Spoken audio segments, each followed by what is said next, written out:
¿no? ¿Cómo? Recording is on. No le escuché. Si prefiere que nos conectemos en un rato, si no. Quizá ahí se pueda grabar.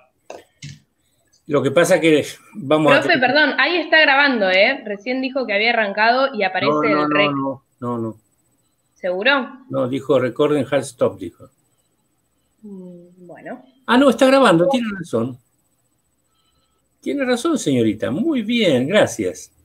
No, de nada. Entonces, empezamos.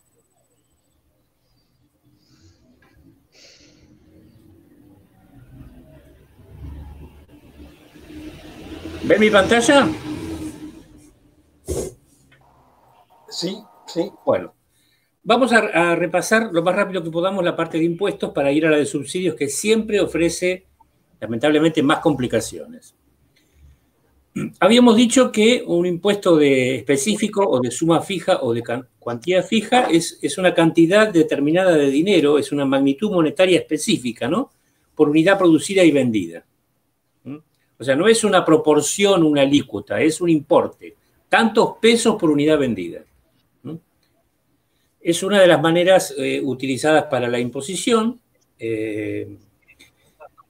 tal vez no del todo justa, digamos, si es que hay impuesto justo, y es un impuesto regresivo, porque al ser una cantidad fija por cada unidad vendida, van a pagar relativamente más aquellos cuya renta sea menor. Bueno, ahí hay algunos tipos de impuestos de estas características. Bueno, sí, hay estos impuestos porque son de fácil recaudación. Y aquí hay los que tenemos en Argentina, básicamente. Cigarrillos, a bebidas alcohólicas y a las naftas. Aquí aclara la Filmina que son comunes en muchos países del mundo. También, bueno, hay otro tipo de bienes suntuarios a los cuales se le aplica este impuesto, y ahora hay uno que estaría lejos de calificar como suntuario, que son los celulares, aunque el impuesto es muy, muy pequeño. El fundamento de este tipo de impuestos es que el gravamen sobre el consumo, porque es un gravamen sobre el consumo, por lo tanto es un impuesto indirecto, no puede quedar confiado exclusivamente a un impuesto de carácter general como es el IVA. Ustedes saben que antes se llamaba impuesto a las ventas, desde el 72 creo que se llama IVA, y las alícuotas, bueno, empezó siendo el 11% y hoy es el 21%, sobre la base imponible o sobre el precio neto, excepto en los servicios, que es el 27% para los responsables inscriptos en ese tributo. El IVA grava de manera indiscriminada el consumo de bienes y servicios. No exactamente de todos, porque hay algunos que están exentos. Y la doble función que cumplen este tipo de impuestos es recaudatoria, ¿sí? Es decir, simplemente lo que llama fiscalismo, es decir, el Estado quiere cobrar más por X motivo, y sirven como instrumento a unas determinadas políticas. Por ejemplo, no sé, desalentar el consumo de energía, o desalentar el consumo de ciertos productos suntuarios, o desalentar el consumo de cosas que, a juicio de las autoridades, hacen mal. El tabaco, por ejemplo. Hacen mal a la salud. Y además crean problemas económicos, ¿no? Por el gasto. Yo fui consejero de la obra social de la universidad, y bueno, hay toda una serie de gastos del sistema de salud que se derivan muchas veces de esos consumos, ¿no? Son más bien regresivos, en general, porque también está el argumento, se aplican sobre ciertos bienes, pero resulta que los bienes tienen demanda inelástica, y entonces, por más que aumenten al trasladar los productores el impuesto al precio de venta, la cantidad demandada se reduce escasamente, digamos. Suponen una discriminación respecto de ciertos consumos, que puede tener un fundamento en algunos pueden ser combinados, de estos aspectos. Controlar el consumo de bienes contrarios a la salud, alcohol y tabaco.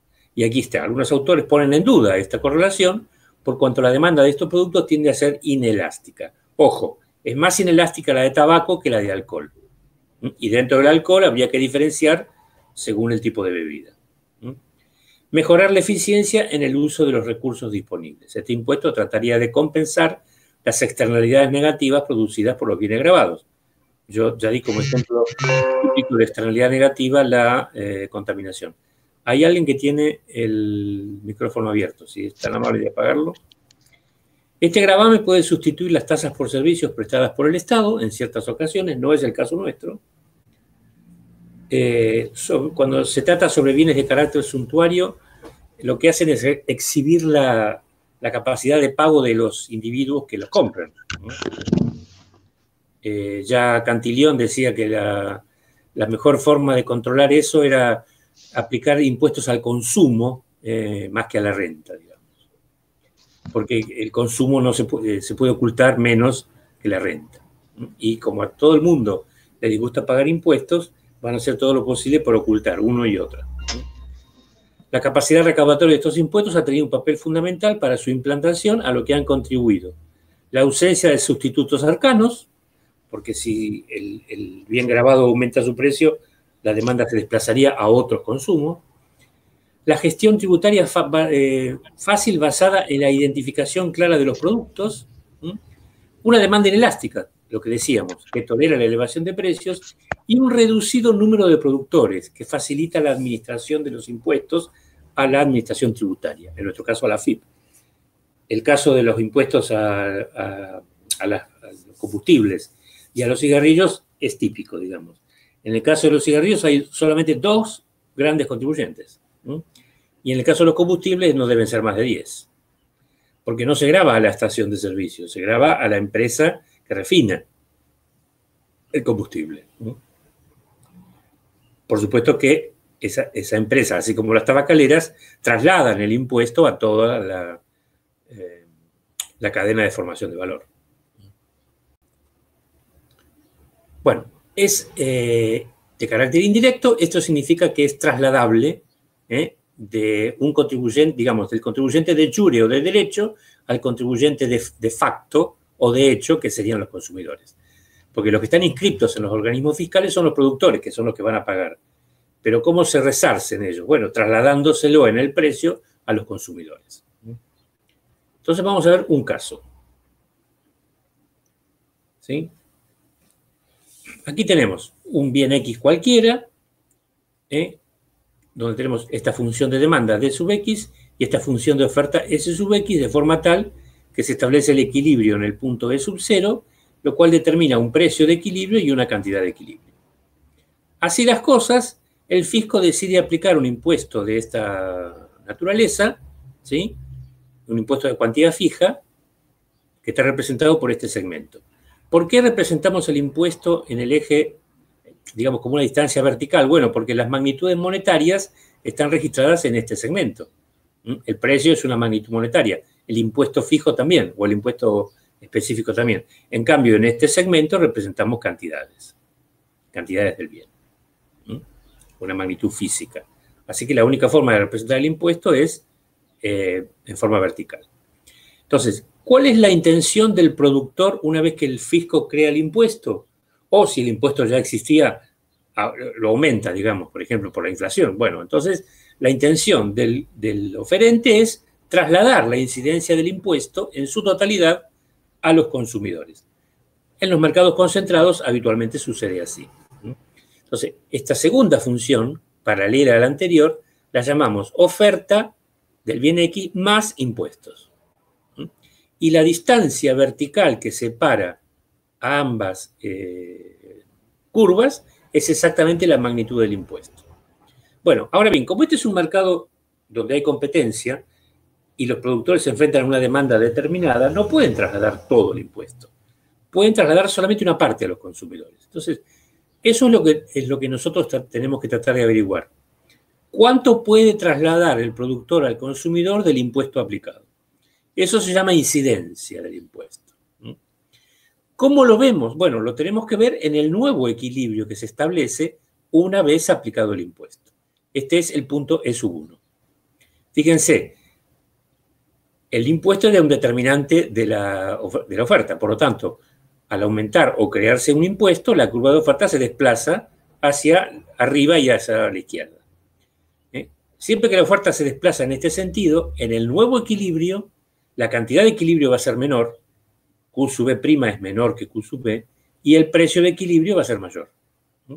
Acá no está marcado porque no tenía espacio, pero claramente este precio es mayor que este. Muy bien, entonces, el segmento que separa, digamos, este segmento que yo tracé acá con líneas resaltadas en el nuevo equilibrio equivale a este. O sea, es el impuesto por unidad. ¿Sí? ¿Cuánto se pudo trasladar al consumidor? Para eso me pregunto, bueno, ¿cómo se da cuenta el consumidor que se le aplicó un impuesto? Bueno, porque si antes pagaba un precio determinado, ahora paga más. ¿Sí? En el nuevo equilibrio va a pagar un precio mayor. Pero fíjense ustedes, levemente mayor. Este segmento de color naranja sería la incidencia por unidad que paga el productor, perdón, que paga el consumidor vía aumento de precios. Ahora bien, el productor, en este caso, no va a pagar esto, tiene que pagar este impuesto por unidad vendida. Entonces, el resto, el segmento de color celeste o azul, representa un recorte en los beneficios del productor. El productor tiene que ponerlo de su bolsillo, digamos, porque no pudo trasladar más que esto a los consumidores. Muy bien, ¿y cuánto será lo que recauda el fisco? La recaudación total. Bueno, la recaudación total será el impuesto por unidad, es decir, este segmento, que podrá valer, no sé, algo así como cerca de 20 pesos, ¿no? Por la cantidad. P por Q, o T por Q en este caso. Eso geométricamente es la superficie de un rectángulo. Entonces, este rectángulo que estoy marcando acá, que está con estas linitas, representa la recaudación del fisco. Esta partecita de arriba, todo lo que está por encima del precio de origen, es lo que van a pagar los consumidores, pero todo lo que está por debajo es lo que va a pagar el productor. El consumidor paga más, el consumidor paga una parte o fracción del impuesto vía aumento de precios. Y el productor, obviamente, sufrirá un recorte en sus beneficios. A este caso lo llamamos caso 1. Fíjense ustedes que en este caso, digamos, el productor paga una proporción mayor del impuesto que el consumidor. Ahora vamos a ver el otro caso, el caso 2. Entonces comenzamos con también una posición como de sub 0, no voy a repetir lo mismo, ¿no? Pero se aplica un impuesto de cuantía T, entonces la oferta se desplaza en el mismo sentido. Y se establece un nuevo equilibrio en el punto de sub 1. Noten ustedes que en ninguno de los dos casos ha habido desplazamiento de la demanda. No hay ningún motivo para que la demanda cambie. Ahora bien, ¿qué pasa en este caso? Bueno, resulta que en este caso el señor productor pudo trasladar una proporción más importante del impuesto a los consumidores vía aumento de precios. Este segmento, que tiene el mismo color que tenía en el gráfico anterior, de color naranja, representa la afectación o incidencia al consumidor. Fíjense ustedes que la afectación o incidencia al productor es menor. Y bueno, también en este caso la recaudación tributaria se calcula como la cuantía del impuesto por unidad multiplicada por la cantidad vendida. O sea que en este caso los consumidores soportarían la mayor proporción o carga del impuesto respecto de los productores. O sea, son dos casos distintos. La pregunta sería, ¿por qué son distintos? Entonces ahora vamos a formular algunas conclusiones respecto de la aplicación de este tipo de impuesto. Primero, los productores son los contribuyentes obligados, es decir, contribuyentes de jure o de derecho a abonar el impuesto. Sin embargo, al tratarse de un impuesto indirecto, tratarán de trasladar el mismo a los consumidores. Esto se llama incidencia del impuesto. En un mercado imperfecto, los productores podrán trasladar el 100% del impuesto a los consumidores. Voy a poner un ejemplo, por ejemplo, en un mercado monopólico. Cuando durante el Menemato se privatizaron Entel, y se dividió el territorio en dos empresas, Telefónica y Telecom. Ahora, después de eso, unos años después, se aumentó la alícuota del impuesto a los ingresos brutos. Y el 100% de ese recargo se trasladó en su totalidad en la factura a los consumidores. Y venía desglosado, durante muchísimo tiempo, venía desglosado en la factura. No sé ahora si viene, la verdad que no lo recuerdo. Sin embargo, en un mercado competitivo como el que hemos analizado, la incidencia del impuesto sobre ambos agentes económicos dependerá de la elasticidad relativa de ambas curvas, la de demanda y la de oferta. O sea, acá tenemos la clave. ¿De qué dependerá quién soporta la mayor carga del impuesto? Bueno, ¿cómo es la elasticidad de la curva de demanda respecto de la curva de la oferta o viceversa?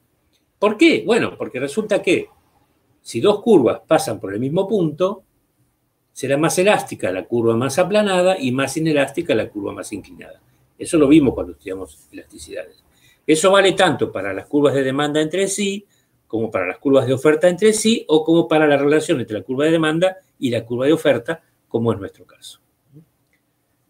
Entonces, cuando ambas curvas tienen sus pendientes normales, esto es, la curva de demanda tiene pendiente negativa, la curva de oferta tiene pendiente positiva, la incidencia del impuesto variará de acuerdo al siguiente enunciado. Esta sería la ley de formación, digamos, de cómo entender la incidencia del impuesto.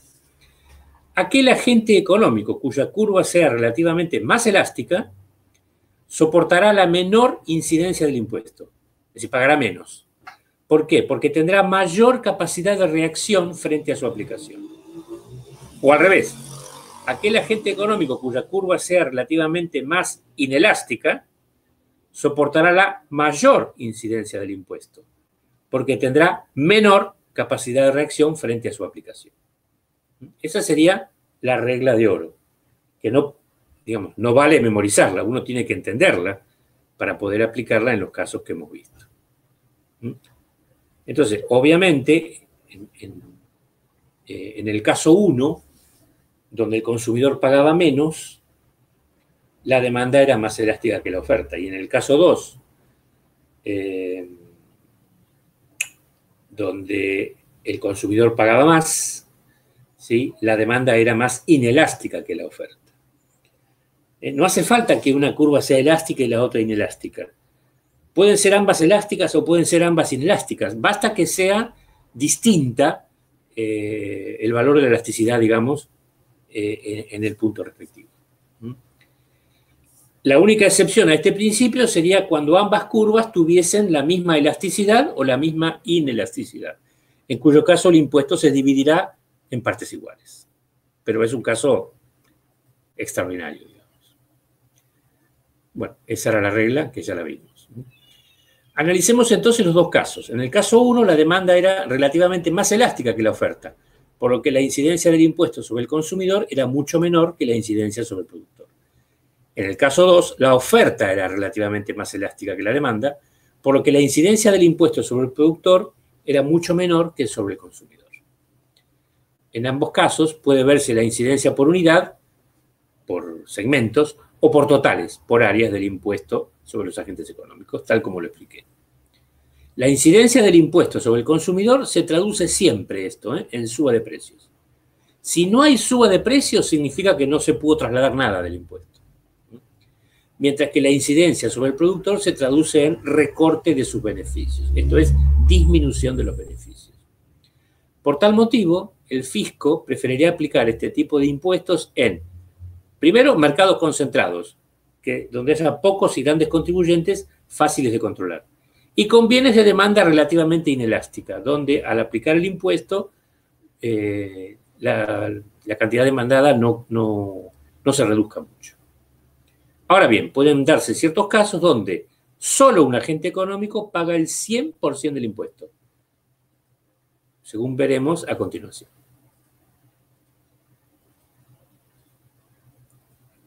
Bueno, si la demanda es totalmente inelástica, está frita, según lo que vimos. Hasta ahí un equilibrio. Ahora aplicamos el impuesto y fíjense, el precio se trasladó en su totalidad. Si este segmento es la cantidad del impuesto, bueno, aumentó todo. el 100%, como la demanda es totalmente inelástica, es decir, no tiene ninguna capacidad de reacción, paga todo el impuesto.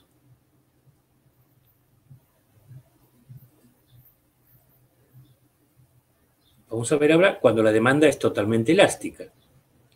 Según lo que vimos hace un ratito, si es totalmente elástica, no debería pagar nada al aplicarse el impuesto. Veamos si es cierto. Efectivamente, el precio no cambió. Significa, por lo tanto, que el productor va a pagar el 100% del impuesto recortando sus beneficios. Estos serían casos extremos de curvas de demanda totalmente elástica o inelástica. Del otro lado tenemos oferta totalmente inelástica. Bueno, acá está jodido el productor. Si la oferta es totalmente inelástica, disculpen la expresión, se me escapó, significa que va a pagar todo. Efectivamente, va a pagar todo. No puede, la oferta es rígida y ni se desplaza. Así que lo único que hace es pagar, digamos, si antes se quedaba con toda esta porción, su ingreso total era precio por cantidad, digamos, área, ahora se queda con menos, porque esta parte se la tiene que entregar al fisco, sin haber podido trasladar nada del precio a los consumidores. En cambio, si la oferta es totalmente elástica, está frito el productor. Perdón, el consumidor.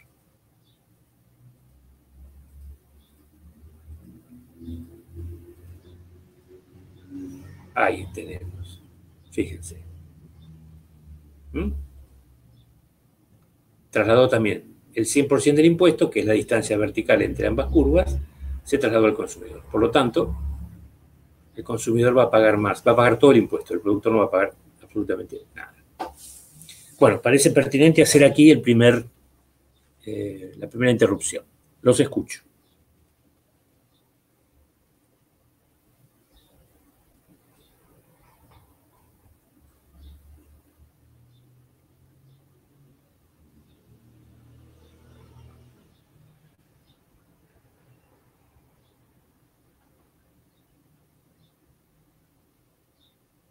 ¿Siguen ahí?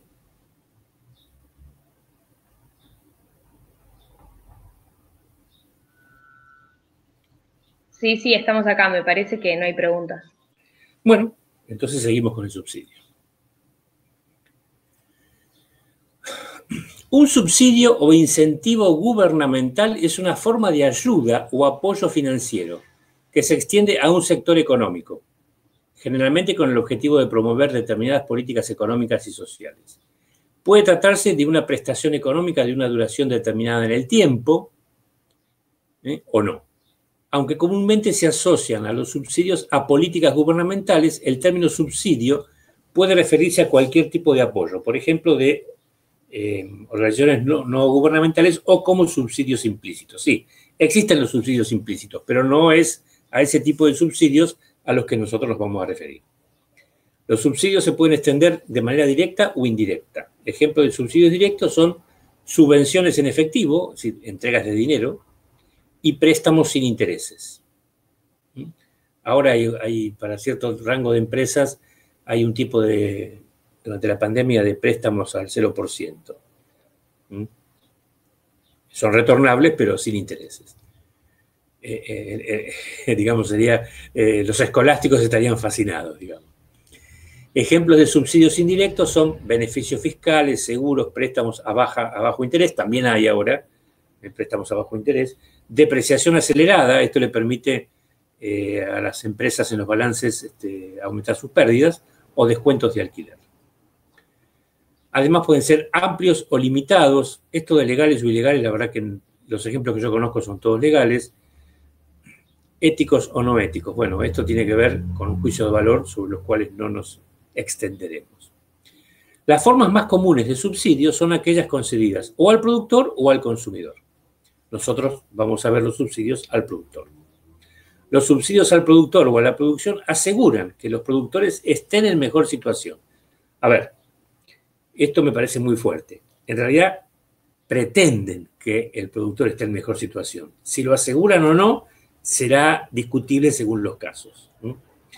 Ya sea proporcionando apoyo a los precios de mercado, apoyo directo o pago a los factores de la producción. Los subsidios al consumidor o al consumo comúnmente reducen el precio de los bienes y servicios a este. De ahora en más entenderemos por subsidio específico una suma fija por unidad producida y vendida, que el gobierno otorga a los productores u oferentes, ¿sí? O sea que el seguro de desempleo no está en este caso. En realidad el seguro de desempleo, desde el punto de vista técnico, no es un subsidio, se llama transferencia. Porque a diferencia de los subsidios, las transferencias son pagos financieros directos que el Estado hace a las familias, ¿sí? Y los subsidios que nosotros estamos viendo son pagos financieros directos que se hacen a las empresas. Muy bien. Entonces, una suma fija por unidad producida y vendida que el gobierno otorga a los productores u oferentes con el fin de que estos reduzcan los precios de venta o cubran parcialmente sus pérdidas o no aumenten los precios ante circunstancias imprevistas. Esas serían las tres circunstancias o motivos por los cuales se podría aplicar un subsidio. Constituye entonces un pago financiero directo. Por tal motivo, lo razonable, está de más, sería que los gobiernos subsidien la producción de bienes de consumo masivo de primera necesidad, como alimentos o servicios de uso difundido por la mayoría de la población, como el transporte urbano de pasajeros. ¿Qué son los casos típicos de subsidio? Cuando la provisión de energía eléctrica domiciliaria era monopolio público, también había un subsidio, pero era un subsidio implícito, digamos, porque se fijaba un precio político para la misma, DEVA o ESEVA, donde apenas se cubría el costo, digamos. Entonces, es obvio que para tomar tales medidas, cualquiera de estas, es necesaria una decisión política en tal sentido. Como tales, la intención gubernamental, ¿cuál sería? Que el total del subsidio llegue a los consumidores, vía reducción del precio del bien. Sin embargo, en mercados competitivos, ello podría no suceder, debido, como en el caso anterior, a la elasticidad relativa de las respectivas curvas de demanda y oferta que representan las actitudes de productores y consumidores. Aquí al menos ya sabemos cómo afectará el subsidio o ya sabemos, digamos, cuál es la guía que debemos tomar para saber cómo afecta a consumidores y productores. Entonces, igual que en el caso anterior, vamos a ver dos casos, el caso 1 y el caso 2. Muy bien, acá tenemos, les pido que presten atención porque no es exactamente el mismo análisis que en el caso anterior. Hay semejanzas y hay diferencias. Entonces, esta es la curva de oferta original.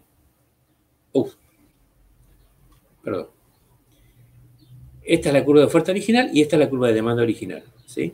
DX y SX, y acá tenemos el equilibrio en el punto de sub-cero, el cual permite determinar un precio y una cantidad de equilibrio.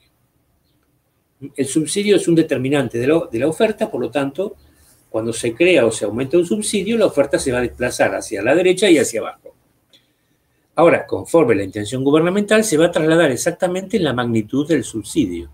Y otra vez, como el subsidio es una magnitud monetaria, lo mido en forma vertical. Muy bien.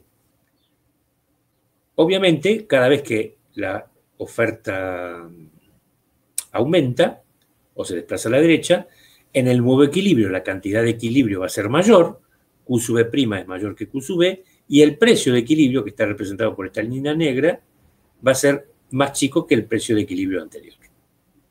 ¿Sí? Muy bien. Ahora, ¿dónde yo analizo la incidencia o la apropiación que cada agente económico hace del subsidio? En el equilibrio final, en el punto de sub 1. Entonces, trazo el segmento resaltado que tiene la misma longitud o extensión que esta, y que es el subsidio por unidad. Dijimos que todo lo que sea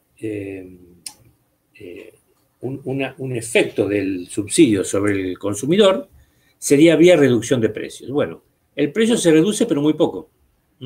Fíjense, muy poco. Por lo tanto, uso el mismo color que usé antes para el consumidor, pero ahora por abajo. Esta sería la incidencia del subsidio o esta sería la parte del subsidio que se apropia el consumidor vía reducción de precios. ¿Quién se queda con la mayor parte del subsidio? Y se lo queda el productor. Este segmento es más grande. Entonces, aquí tengo la incidencia del subsidio por unidad, y si lo quiero ver por totales, multiplico el subsidio por unidad por el total de la cantidad producida y vendida. Entonces, fíjense ustedes que esta partecita de arriba, este área, digamos, rectangular, importante, que el fisco le paga a la empresa, se la queda al productor. En cambio, esta también se la paga a la empresa, pero con esta, digamos, compensa el menor ingreso que tiene por la reducción de precios. Vamos a ver ahora el caso 2.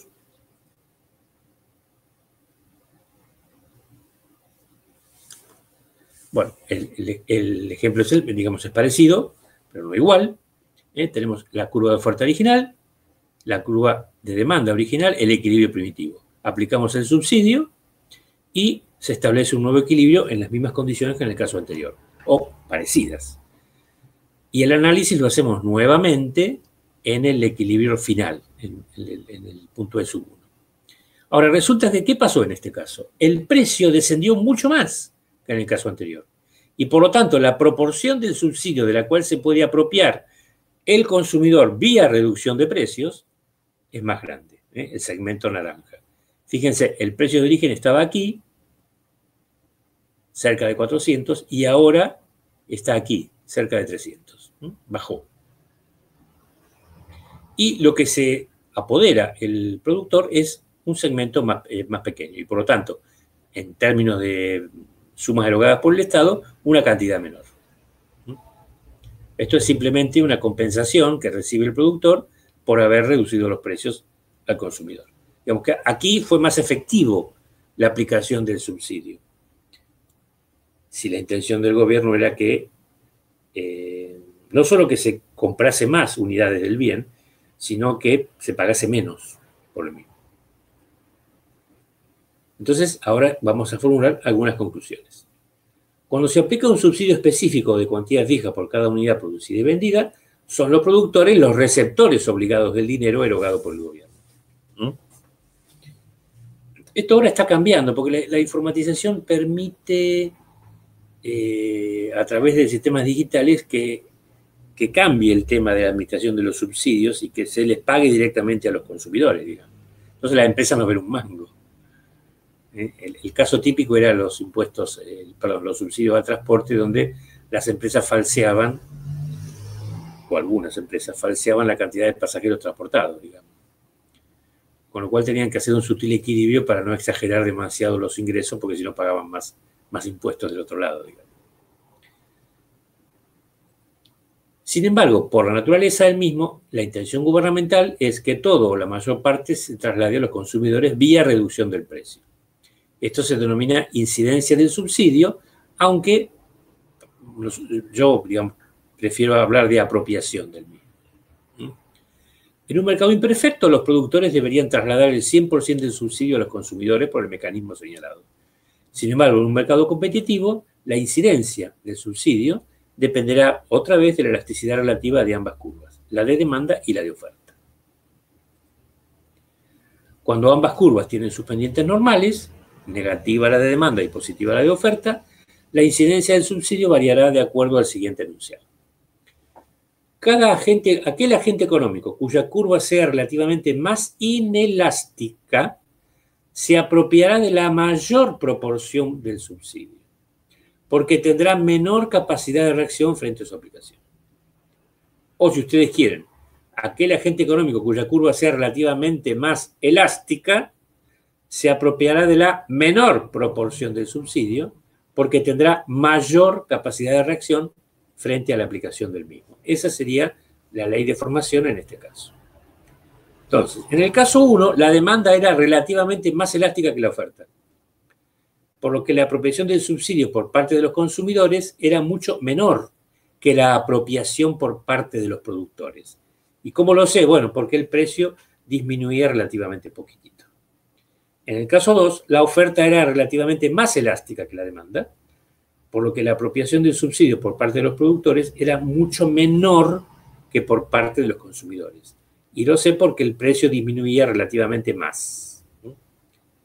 En ambos casos, también como en el caso anterior, puede verse la incidencia por unidad o por totales, es decir, por segmentos o por áreas como vimos. Entonces, la incidencia del subsidio sobre el consumidor se traduce en baja de precios, mientras que la incidencia sobre el productor se traduce en aumento de sus beneficios. Un aumento que probablemente sea indebido, digamos. Por tal motivo, ¿dónde prefería el fisco aplicar este tipo de subsidios? En mercados con bienes de demanda relativamente inelástica, como son estos tipos de bienes de primera necesidad o de consumo difundido, donde, digamos, la demanda tiende a ser más inelástica.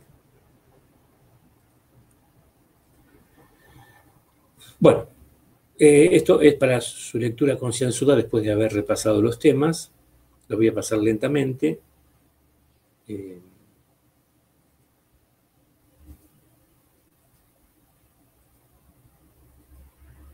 Es un resumen de todo lo visto en esta y la clase anterior. Y después hay, bueno, preguntas, muchas preguntas de control, que si ustedes pueden contestarla, significa que entendieron el tema.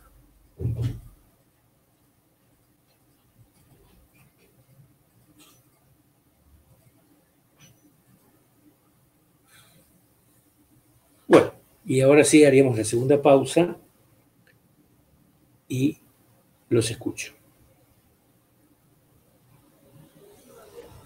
Yo tengo una pregunta. Todo lo que vimos, ¿no? Subsidio, impuestos, precio máximo, precio mínimo. La raíz de todo esto es para reacomodar los fallos del mercado. No en este caso. No, este es el último caso. Porque los fallos de mercado difícilmente, o mejor dicho, nos faltan algunos instrumentos a nosotros para poder entender la representación de los mismos en un mercado tan sencillo como el que hemos visto. ¿Sí? Salvo tal vez el tema del impuesto específico, ahí podría entenderse, supongamos una empresa o un sector económico, mejor dicho, que contamina. ¿Sí? Sí. En ese caso, de aplicarse un impuesto, obviamente, si la oferta se reduce, en el nuevo equilibrio el bien va a ser más caro y la cantidad producida y vendida va a ser menor. Que es lo que pasaría en función de, por ejemplo, la aplicación de tecnologías no contaminantes o castigar a la empresa para que no venda tanto, porque cuanto más produce y vende, más contamina, digamos. Y bueno, la contaminación adquiere numerosas y múltiples formas. Ese sí sería un fallo de mercado, la llamada externalidad negativa en este caso. Claro. Y el subsidio podría entenderse también donde hubiera una externalidad positiva. No me pregunte el ejemplo porque ahora no se me ocurre, pero el análisis sería parecido en ese caso. No vale para monopolios, por ejemplo, porque el mercado monopólico no se puede determinar, no se puede representar gráficamente igual que un mercado competitivo. Porque la curva de oferta, digamos, no existe la curva de oferta del productor monopólico. Pero bueno, ese es un tema de micro superior. Pero su pregunta es muy interesante, digamos. Bueno, gracias. El primero que analizó los fallos de mercado, algunos de ellos, fue Marshall. Mucho antes que Weitor, digamos, ¿no? Y Marshall, que fue asesor de las comisiones parlamentarias del gobierno del Reino Unido, se dio cuenta que había que aplicar algún tipo de políticas públicas. Pero era muy reacio. El tipo decía que había que estudiar el caso detenidamente antes de aplicar una política pública, ya sea impuestos, ya sea subsidios, porque temía que eso perjudicase aún más la situación. Entonces, ahí Marshall tenía un problema, digamos, que cuando el caso tiene que analizarse particularmente, ¿sí? Significa que no se puede enunciar una ley general, digamos, una ley económica general al respecto. Y ahí los economistas tienen un serio problema. Porque frente a casos parecidos, en un caso pueden resolver de una manera y en el otro caso podrían resolver de la manera opuesta. Ahí usted no puede hacer teoría. Es empirismo puro y duro, digamos. No sé si me expliqué. Sí. Y después tenía otra pregunta, perdón. Adelante. No sé si Sí. alguien más tenía otra pregunta, si no. No, Sí. no es por el programa, si vamos a ver qué pasa cuando un producto es prohibido por las autoridades, o no, o queda afuera, no es Bueno, necesario. ese sería un caso extremo de intervención, digamos. Es frecuente, bueno, o lo era, prohibir importaciones, por ejemplo, de ciertos bienes. Claro, Bueno, ¿y qué pasa? Y se crean mercados negros.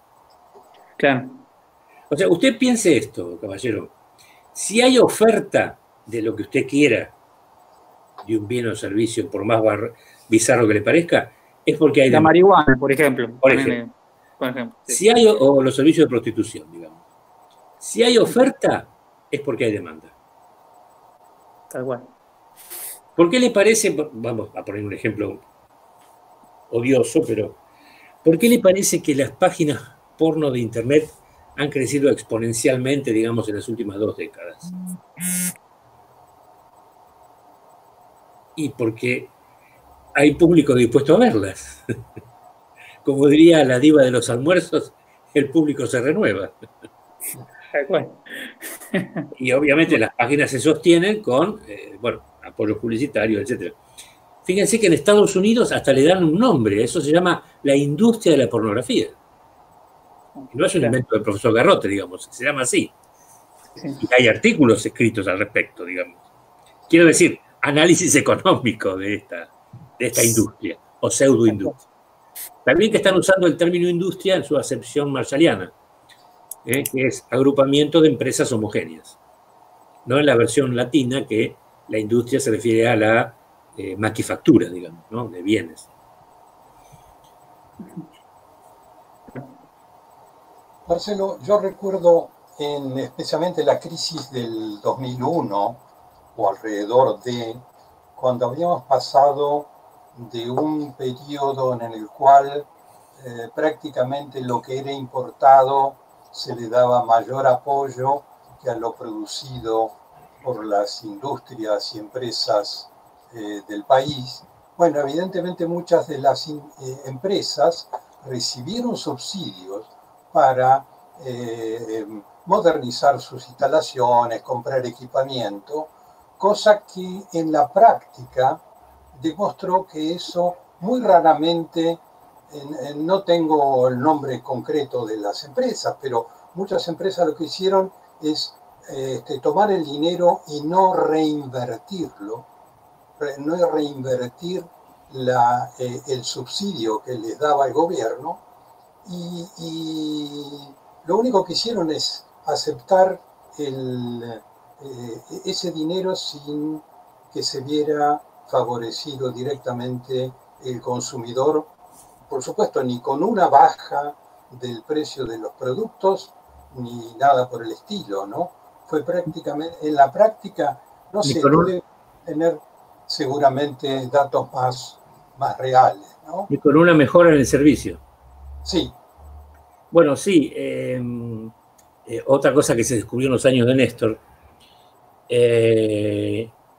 no me acuerdo cuál de las líneas de subterráneos de Buenos Aires había recibido varios millones de dólares durante la gestión del Menemato o del gobierno de la Alianza, no recuerdo ahora en cuál de ellos, y se descubrió, eran 12 o 13 millones de dólares del periodo de la convertibilidad.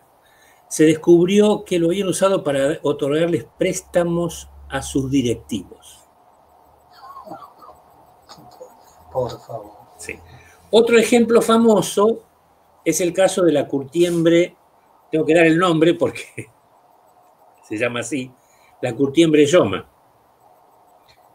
en la provincia de La Rioja, que recibió como 80 millones de pesos, dólares de aquel momento, que no le impidieron la quiebra, ¿no? Obviamente, simplemente por razones de parentesco, digamos. Claro. Yo lo que recordaba era toda la industria de armamentos de equipos de informática en Tierra del Fuego, que fueron beneficiados siempre y eran lo único que hacían era rearmar algo que ya venía suelto. Eso no lo inventó el menemismo, eso ya venía del gobierno de Radical, de Alfonsín. Las políticas de, ¿cómo se llamaban? Reparación histórica o algo por el estilo, para 4 provincias retrasadas. Una de ellas era San Luis, donde se instalaron un montón de fábricas que no eran tales.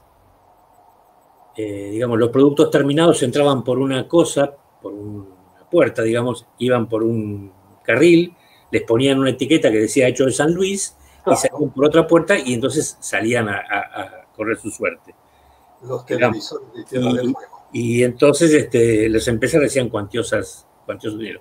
Ese es el problema de las políticas de subsidios, que no es un invento argentino, digamos, esto pasa en todos lados, fomentan la corruptela, lamentablemente. Con los automóviles también, que eran ensamblados en Tierra del Fuego, y después uno iba, se instalaba allí por un periodo corto. Hay un ejemplo fantástico, pero no es de subsidios, sino en la Unión Soviética, a fines de los 30, un ingeniero, Kantorovich, que después se ganó el premio Nobel el llamado premio Nobel de Economía, que no es tal, lo contratan de una empresa metalúrgica o algo por el estilo para hacer un análisis de eficiencia. Bueno, el tipo descubre una técnica que después se va a llamar la programación lineal. La descubre casi paralelamente a lo que se descubre en Occidente, ¿no? Sin tener conocimientos mutuos, obviamente, uno de otro.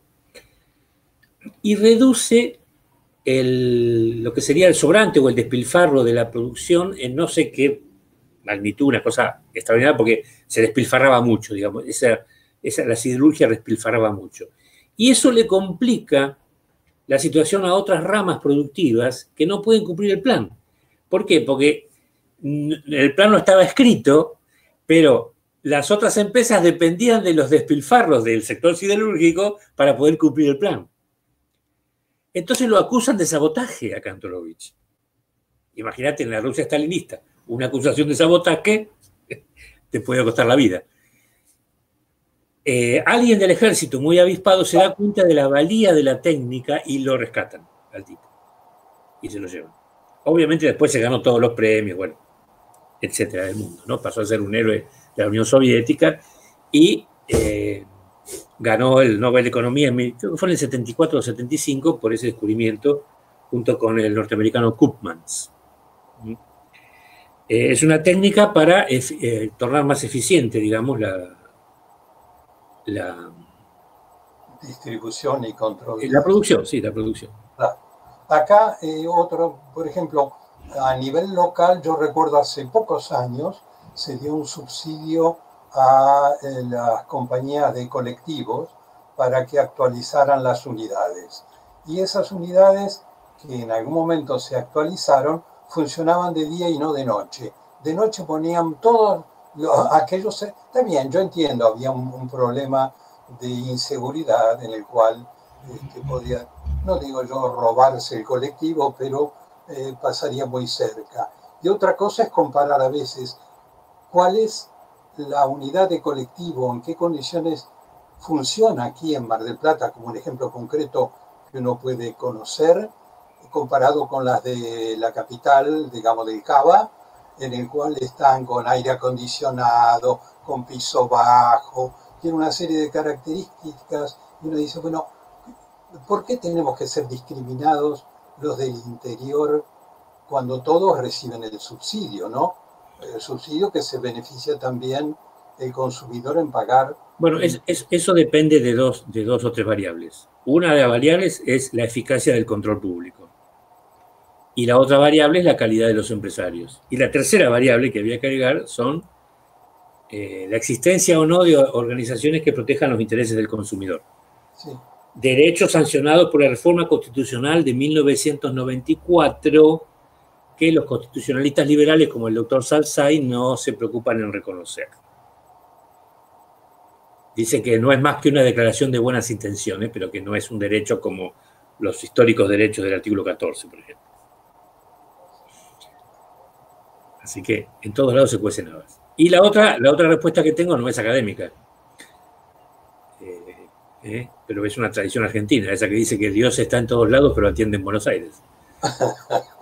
No sé si los jóvenes que nos están escuchando la conocen, esa respuesta. ¿Otra pregunta o comentario?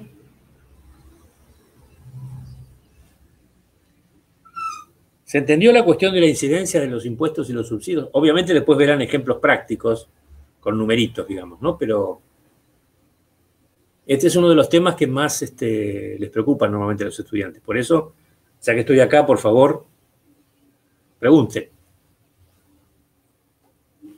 Podemos volver a alguna de las filminas, no hay ningún problema.